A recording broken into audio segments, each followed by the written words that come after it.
มาตีกันแต่ละคนมันมีกินเนี่ยมันมีตีอันนี้มันจัดว่าที่มาขึ้นนะส่วนคนที่เก่านี่ไม่เสียว่าใจภาคที่ยกภาพนี้ก็ผมมีอยู่เดี๋ยวเอาคนเต็มคนที่เก่า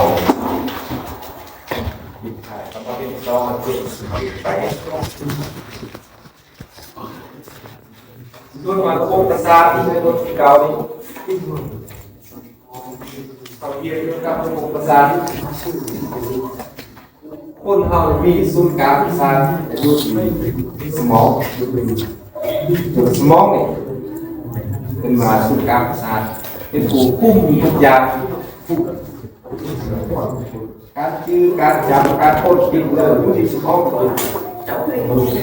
มันจะมีไงประสาทโตมาทุกส่วนของร่างกาย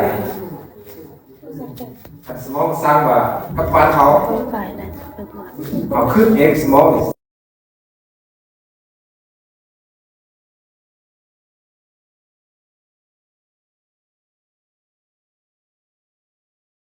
สมองก็เห็นเห็นคุมเม็ดทุกอย่างคนเราจะรีจะสัวพฤติกรรมแสดงออกต่างๆขึ้นกับสมองหมดสิ่งสำคัญเสียแล้วโบกเด้งไหลทุกอย่างเสียเลยเนี่ยคือคนเราว่าคนปฏิเหตุแกนพูดคาแต่สมองยังดีเดี๋ยวยังเป็นคนไหนเป็นคนดีไหน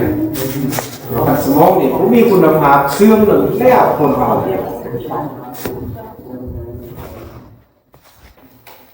สมองไปเสื่อมไปเกย์กันแล้วคนเบอร์คนจ้าคนเบอร์คนเสียเซนก็เป็นตึงสมองคนเสียเซนกับสมองเสียจะกินเมื่อกินกะทิเยอะดีสมองจะแกโซ่เยอะเกย์ขึ้นสมองฟุ้งเม็ดสำคัญเป็นที่นี่ระบบกระดูกห่อเอาไว้ให้แกนสุด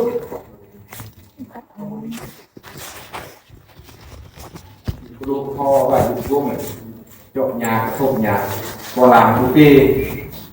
ทำตัวเองเป็นล่าบางทีรถไฟตามเอาเสาไฟตามเอาคลองแขนแบบนี้เป็นเลยสมองเป็นรักษาอะไรหมดชุดสำคัญบางคนเนี่ยสำคัญบางคนไหมสมองเสียสแล้วขึ้นมีความหมายมีเรื่องมีความหมายผู้นำเสนอผู้เห็นเพื่อเป็นคนไหนสำคัญเขาเป็นคนยังรู้ยังน้อยสมองยังกำลังเป็นไงโตสมองเปลี่ยนทางอะไรเนี่ยยามาสลาคือทางใครสอนตายแล้วจะเอาสมองมาเปลี่ยนเอาคือไหนเป็นไรส่วนอื่นเป็นมาหมดเจอบอกมาใครล้างบอกแก้ข้าวบอกเสียเสียเปลี่ยนเป็นไรเนี่ยแต่สมองเนี่ยย่อมมีวิทยาศาสตร์ประเทศเรียกว่าสมาธิเปลี่ยนเอาสมองคนนั่นมาเสื้อคนนี้อะไรเป็นอะไรขันว่ามันขยายตัวเต็มที่หรอกมันแตกสนามของพวกขยายตัวอีกสมองจะมาเปลี่ยนขนาดพวกเด็กคนหนึ่งพวกนี้สามเจ้าเที่ยวเลยขันว่าเต้จะเป็นแล้วเลยยูโกบ้านเจอบอกว่าคุณเองหรอที่ของไม้กันเสียสมอง